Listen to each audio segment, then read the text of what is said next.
ایک واقعہ سناتا ہوں۔ ایک صحابی آئے، یا رسول اللہ میرا پڑوسی ہے، اس کی کھجور ایسے ٹیڑھی ہو کر میرے گھر میں چند اس کی شاخیں ہیں، ان پہ پھل لگتا ہے، وہ جو ٹوٹ کے گرتا ہے میرے بچے اٹھا لیتے ہیں، ہم غریب ہیں، وہ بھاگا بھاگا آتا ان کے منہ سے کھجور نکال لیتا ہے۔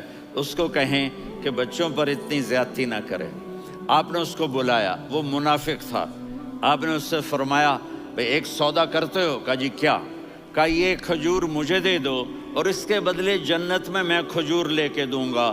وہ کہنے لگا یا رسول اللہ یہ اصل میں میرے بچوں کو بہت پسند ہے، کوئی اور کھجور ہوتی میں دے دیتا، یہ تو میری معذرت ہے۔ وہ تو منافق تھا، وہ اٹھ کے چلا گیا۔ ایک صحابی بیٹھے تھے،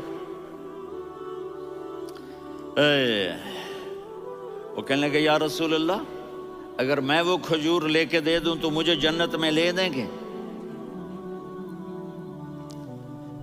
ان کا نام ہے ابو الدحداح۔ آپ نے کہا ہاں تو مجھے لے کے دے دے، میں تمہیں لے دوں گا۔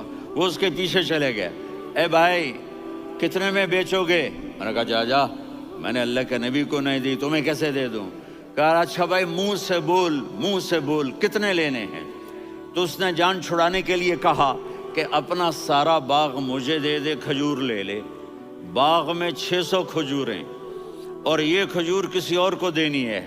تو کہتا ہے پکے ہو، پھرو گے تو نہیں؟ کہا میں پاگل ہوں، میں پھروں گا؟ مجھے 600 کھجوروں کا باغ مل رہا ہے۔ انہوں نے کہا ڈن، کھجور میری، باغ تیرا۔ وہ بھاگے آئے، یا رسول اللہ میں نے سودا کر لیا۔ کہا کیسے کیا؟ کہا سارا باغ دے کے کھجور لے لی۔ آپ نے کہا پھر میرا سودا بھی بدل گیا۔ کم من عذق رداح ودار فیاح لأب الدحداح فی الجنہ۔ میرے ساتھی میں اپنی آنکھوں سے دیکھ رہا ہوں کہ اللہ نے تیرے لیے جنت میں ایک گھر نہیں محل بنا دیے، سینکڑوں، اور ایک باغ نہیں ہزاروں باغ تیرے لیے تیار کر دیے۔ یہ ہے ایمان کی نشانی، یہ ہے محبت کی نشانی۔